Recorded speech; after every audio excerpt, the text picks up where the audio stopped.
तो कहानी की शुरुआत होती है कोरिया के एक नॉवल के बारे में बताते हुए, जिसका नेम था 3 Ways to Survive Apocalypse। ये कोई आम कहानी नहीं थी, ये एक बहुत ही लंबी स्टोरी थी जो पिछले 10 सालों से चल रही थी और इसमें 3000 से ज्यादा चैप्टर थे। शुरू में तो बहुत लोगों ने इसे पढ़ा, लेकिन फिर क्योंकि ये स्टोरी इतनी लंबी और मुश्किल थी, इसलिए आहिस्ता आहिस्ता करके सबने इसे छोड़ना शुरू कर दिया।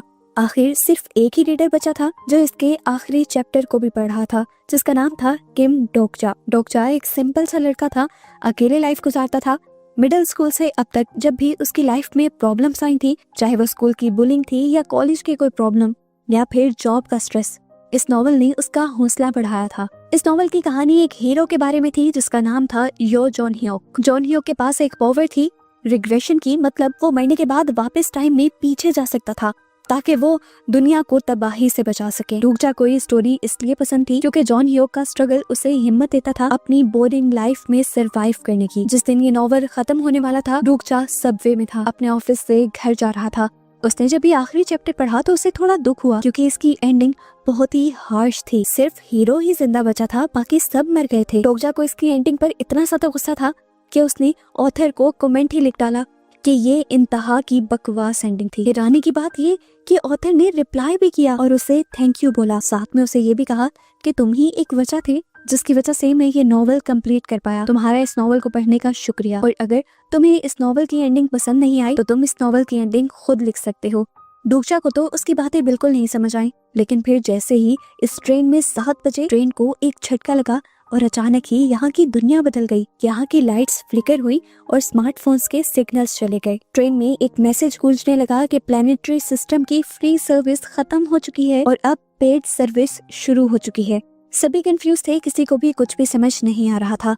इस टाइम में हवा में उड़ता हुआ एक छोटा सा क्रिएचर आता है जो खुद को डिकॉय भी बताता है। नॉवल पढ़ने की वजह से डोकजा इस क्रिएचर के बारे में जानता था। डुकाईबी ने सभी डरे हुए पैसेंजर्स को बताया कि उनकी पीसफुल लाइफ खत्म हो चुकी है और अब उन्हें सरवाइव करने के लिए अपनी वर्थ प्रूव करनी होगी। सभी लोगों को ये सब मजाक लग रहा था, इसीलिए सबको यकीन दिलवाने के लिए इस क्रिएचर ने यहाँ खड़े एक आदमी का सर उड़ा दिया। ये देखकर तो ट्रेन में भगदड़ मच गई। डुकाईबी ने सबसे कहा कि ये मजाक नहीं है और अब आप लोगों को पहला मिशन दिया जाएगा। अगले 10 मिनट में यहाँ से आपको किसी भी जिंदा ऑर्गेनिज्म को मारना है, यानी किसी भी जिंदा चीज को मारना है, और अगर आप ना मार पाए तो 10 मिनट के बाद मैं आप लोगों को मार दूंगा। कुछ तो डर के मारे यहीं जमकर खड़े हो गए, तो कुछ लोगों ने अपने आप को जिंदा रखने के लिए दूसरे लोगों को मारना शुरू कर दिया। यहाँ पर जो सिर्फ रिलैक्स खड़ा था वो डोकजा था। वो समझ गया था कि ये वही सीन है जिससे वो नॉवल शुरू हुआ था। अब क्योंकि उसने नॉवल पढ़ा हुआ था और ये सारी सिचुएशन उस नॉवल से ही लिंक थी, तो डोकजा को आने वाली सारी सिचुएशन का पहले से ही पता था। वो ये भी जानता था कि इस टाइम का मिशन है किसी भी लिविंग ऑर्गेनिज्म को मारना, ना कि इंसानों को मारना। डोकजा यहाँ पर एक बच्चे को देखता है जिसके पास एक बॉक्स में बहुत सारी चूंटियां थी। वो फौरन उस बच्चे के पास गया और उस बच्चे से एक कंटेनर लेते हुए उसने एक कीड़ी मार दी और यहीं पास खड़ी अपनी को वर्कर को भी उसने एक चूंटी दी मारने के लिए। डोकजा वो पहला इंसान था जिसने एक चूंटी मारी थी, इसलिए यहाँ पर अनाउंसमेंट होती है कि डोकजा को 300 कॉइन्स मिले हैं। पता चलता है कि इस दुनिया में कॉइन्स ही सब चीजें हैं जिनसे ये लोग कोई भी आइटम खरीद सकते हैं अपनी ताकत बढ़ाने के लिए और अपने बचाव के लिए। इसी टाइम पर डोकजा नोटिस करता है कि सबने इंसानों को मारना छोड़ दिया था, पर अभी भी एक लड़का ऐसा था जो एक बूढ़ी औरत पर हमला किए हुए था और उसे मारने की कोशिश कर रहा था। डोकजा समझ गया कि ये नामून है, नॉवल का एक ऐसा कैरेक्टर जिसे मारपीट बहुत पसंद है। डोकजा उस बूढ़ी औरत को बचाना चाहता था, लेकिन उसके पास इतनी ताकत नहीं थी कि वो नामून से लड़ पाए। तभी उसे याद आता है कि इस नॉवल में तो वो कुछ भी खरीद सकता है, यहाँ तक कि ताकत भी। वो इसीलिए अपनी स्टेटस विंडो खोलता है और सबसे पहले अपने कॉइन्स का इस्तेमाल करते हुए अपनी ताकत बढ़ा लेता है। एकदम से उसे अपनी बॉडी हल्की हल्की और बहुत ही ताकतवर महसूस होने लगती है। अपनी इसी ताकत से डोकजा ने नामवून को बहुत ही बुरी तरह से मारा और फिर उस आंटी को बचाते हुए उसने आंटी के हाथ में इंसेक्ट रखकर मारने की कोशिश की, लेकिन ये इंसेक्ट वो खुद ही मार गया था, आंटी नहीं मार पाई थी। ऐसे उसके कॉइन्स बढ़ने लगे और टाइम भी यहाँ पर 0 हो गया। पता चलता है कि डोकजा, उसके साथी और उस छोटे बच्चे के अलावा कोई भी इस मिशन को पास नहीं कर पाया था, इसीलिए सिस्टम ने वही सबको खत्म कर दिया। ट्रेन अब लाशों से भर चुकी थी। डुकाईबी अब दोबारा ट्रेन में वापस आया और ये खून खराबा देखकर बहुत ज्यादा खुश हुआ। वो बताता है कि सितारों पे बैठे हुए वो लोग जो ये सब किसी मूवी या ड्रामा की तरह एंजॉय कर रही हैं, वो तो बहुत खुश हुए होंगे। फिर दिखाया जाता है कि अब ट्रेन ब्रिज पर रुक जाती है और एकदम से पानी के अंदर से एक बहुत ही भयानक मॉन्स्टर उड़कर ये ब्रिज तोड़ देता है। अब तो सभी लोग नीचे गिरकर मर जाते, पर यहाँ कुछ लोग मिलकर ट्रेन का दरवाजा खोल लेते हैं और डुकचा छोटे बच्चे को उठाकर और अपने सभी साथियों के साथ इस टूटे हुए ब्रिज पर ही भागने लग जाता है। इन्हें लगा था कि ये लोग बच गए, पर खतरा टला नहीं था। वो पैसेंजर्स जो कि पिछले राउंड में मारे गए थे वो ज़ॉम्बी बनकर इनके पीछे लग चुके थे। इन्हें तो लगा कि ये लोग मर जाएंगे, लेकिन तभी डोकचा ने पीछे देखा। जॉन ह्यूग जो कि नॉवल का मेन हीरो था, वो बड़ी आसानी से इन सारे ज़ॉम्बीज से लड़ रहा था। इस टाइम जॉन ह्यूग ने जैसे ही डोकचा और उनके साथियों को देखा तो वो हैरान हो गया। वो एक रिग्रेसर था, मरकर जिंदा हुआ था।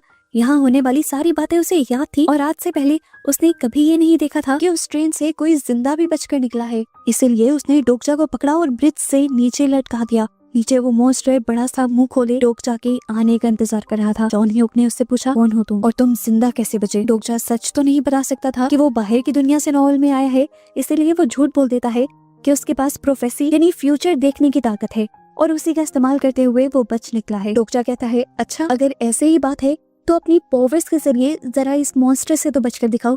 ये कहते ही वो डोकचा को मॉन्स्टर के मुंह में फेंक देता है। डोकचा सीधा जाकर मॉन्स्टर के पेट में गिरा। यहाँ चारों तरफ अंधेरा था। डोकचा के आते ही उसके पेट का एसिड बढ़ने लगा था और वो डोकचा को जलाकर पिघला देता।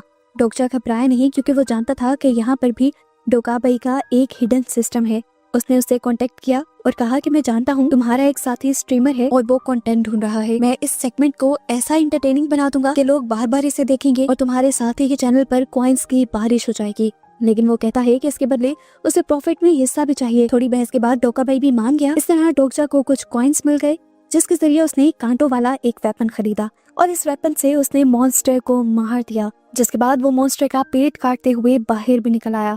वो ना सिर्फ जिंदा बचकर यहाँ से बाहर निकला था, बल्कि उसने बहुत सारे कॉइन्स के साथ साथ बहुत सी स्पेशल चीजें भी हासिल कर ली थी। उसने डोकाबाई क्रिएचर के जरिए अपने स्पेशल आइटम्स की ट्रेड की और उसके बदले ईथर ऑफ फेथ लिया, क्योंकि वो जानता था कि ईथर ऑफ फेथ उसके बहुत ही काम आने वाला है। जिसके बाद उसने अपनी पहचान छुपाने के लिए एक मास्क लिया और यहाँ के करीबी सेफ स्टेशन में चला गया। रास्ते में डोकचा ने देखा कि कुछ गुंडे एक लड़की पर हमला कर रहे थे। वो पहचान गया कि ये भी नॉवल की एक कैरेक्टर थी जो नॉवल के शुरू में ही मर गई थी, पर उसने कहानी बदलने का सोचा। हिम्मत से और अपनी खरीदी हुई ताकत से उसने सभी गुंडों का मुकाबला किया और इस लड़की को बचा लिया। अपनी जान बचाने के लिए हिबॉन उसका शुक्रिया करती है और उसके साथ ही चलने का फैसला करती है। ये लोग एक साथ एक स्टेशन पर पहुंचते हैं, जहां पर देखते हैं कि और भी बहुत सारे सर्वाइवर्स यहीं पर इकट्ठा थे।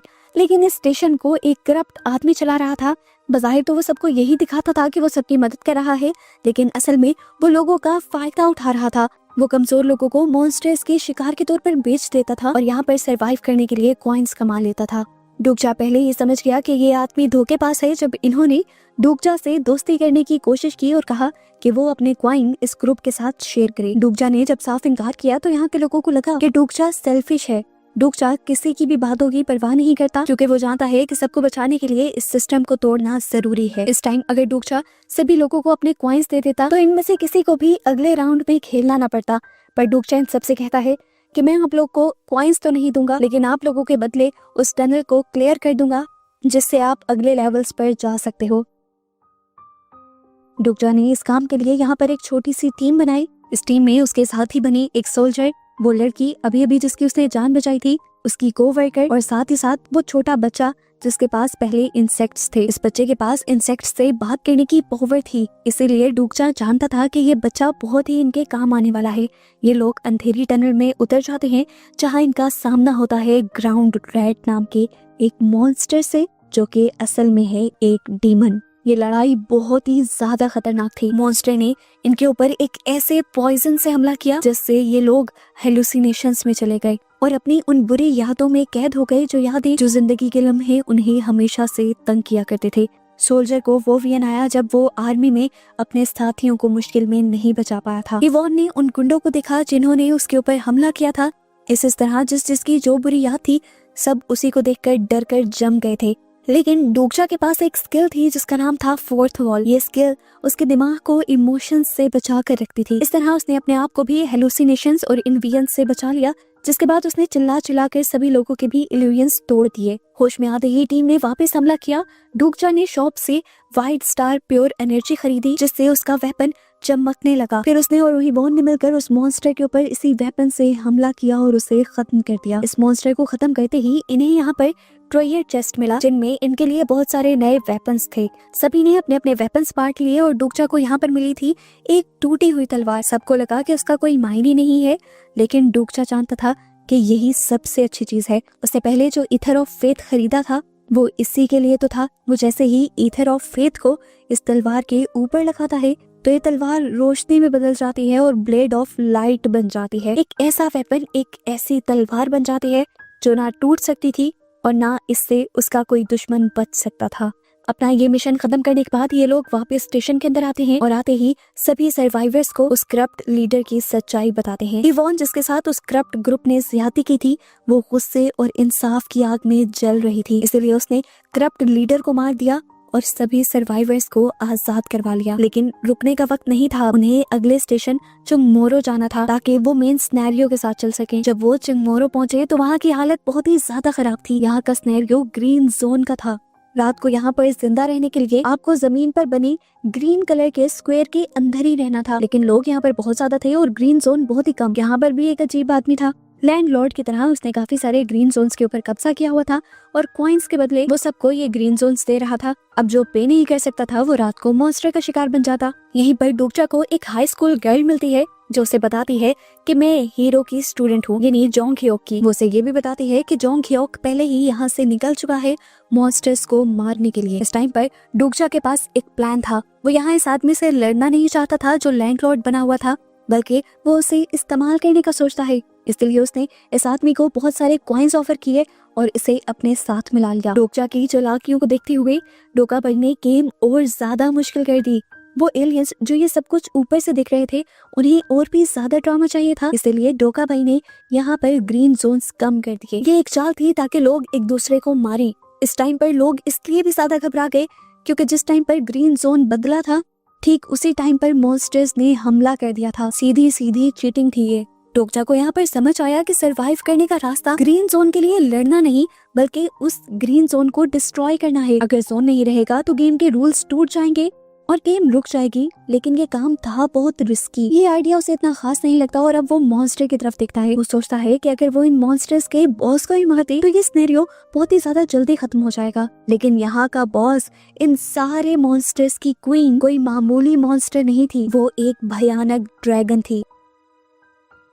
ओरिजिनल नॉवल में ये वो मोड़ था जहाँ हीरो जॉन ह्योक अक्सर मर जाया करता था और फिर उसे टाइम में वापस पीछे जाना पड़ता था और पहले राउंड से शुरू करना पड़ता था। ये सब याद करते हुए डोकचा को समझ आता है कि अगर इस लेवल पर आकर जॉन ह्योक मर गया तो दुनिया रीसेट हो जाएगी और डोकचा और उसके सारे दोस्त मर जाएंगे, गायब हो जाएंगे। इसलिए उसे जॉन ह्योक को बचाना ही होगा ताकि ये लोग इस गेम के सारे लेवल्स को पार करके अपनी दुनिया में वापस जा सकें। डोकचा अपनी टीम को लेकर इसीलिए डंजन में घुस गया, जहाँ जाकर उसने देखा कि जोंग ह्योक उस बहुत ही बड़े ड्रैगन से अकेला लड़ रहा था और हार रहा था। अब तो वो ड्रैगन जोंग ह्योक पर भारी भी पड़ने लगा था क्योंकि जोंग ह्योक थक भी चुका था और बहुत ज्यादा जख्मी भी था। वो लगभग लाइफ रीस्टार्ट ही करने वाला था, लेकिन तभी डोकचा चिल्लाया और उसने कहा, तुमने हार नहीं माननी जोंग ह्योक। ये देखकर गुस्से में ड्रैगन ने आग उगली, लेकिन डोकचा ने एक आइटम खाया जिससे उसने सारी आग को चूस लिया और वो बच गया। उसने अब ड्रैगन पर हमला किया और फिर बाकी साथियों को भी अपना साथ देने को कहा। डोकचा पर भरोसा करते हुए उन्होंने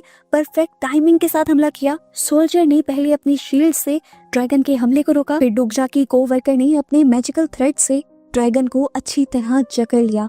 फिर फाइटर लड़की ने उड़ते हुए ड्रैगन की पीठ पर छलांग लगाई। वो बार बार ऊपर से इस ड्रैगन को मारना चाह रही थी, लेकिन नाकाम हो रही थी। जोंग ह्योक दूर खड़ा ये सब कुछ देख रहा था।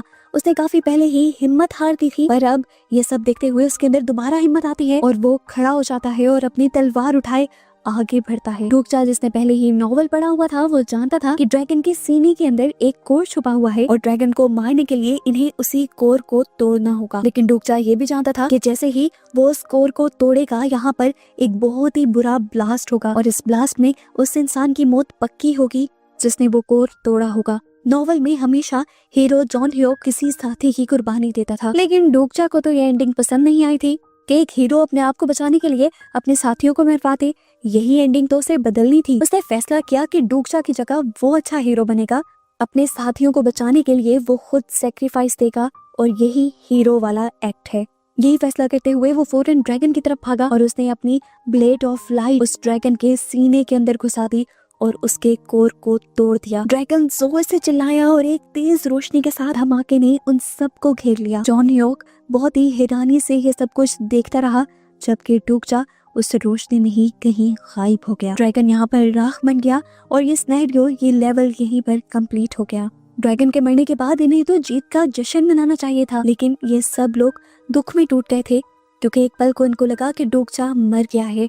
सारी टीम रोने लगी थी, लेकिन तभी धूल हटी यहाँ से और डूकजा इन्हें चलता हुआ दिखाई दिया कि नहीं, वो जिंदा था। अब यहाँ पर हमें ट्विस्ट रिवील होता है कि अपने आप को बचाने के लिए उसने पहले मिले हुए एक रिवॉर्ड का यूज किया था जिसका नाम था किंग ऑफ नो किलिंग, और उसी रिवॉर्ड की वजह से वो मरकर भी जिंदा हो गया था। जोंग ह्योक बहुत ही हैरानी से अब डूकजा को देख रहा था। उसके लिए ये अनजान आदमी था। पहली मर्तबा उसने इस कहानी में इस आदमी को देखा था और ये आदमी उससे भी बहुत ज्यादा अच्छा था।